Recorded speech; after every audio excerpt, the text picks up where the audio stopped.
Hi guys! So for today's video, tuturuan ko kayo guys, tuturuan ko kayo about sa GCash, kung ano nga bang feature sa GCash ang mga pwede mong malapitan in case of emergency, ganon. So better na i-check mo na guys kung may GCash account ka, i-check mo tong GCash mo, tapos kung fully verified ka na, tapos laging active yung GCash mo, so malay mo meron ka ng mga eligible ka na. So i-check mo yan guys.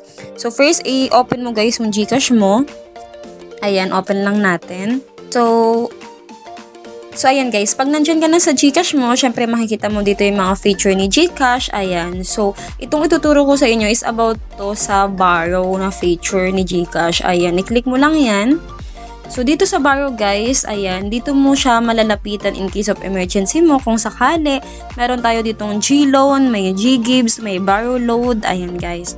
So first, i-check mo tong G-Loan mo guys, malay mo eligible ka dito.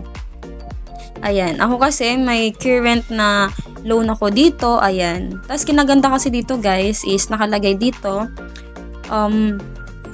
get cashback when you complete your loan in advance. So na-try ko na to guys. Pag nabayaran mo yung loan mo nang hindi pa nag-due date, ang ginaganda dito guys, yung parang tinutubo nila or yung naging interest nila sa iyo is ibabalik nila yun sa iyo. So yun yung maganda guys kay GCash. Kasi nagulat ako nung nagbayad ako bago pa mag-due date is may bumalik sa akin.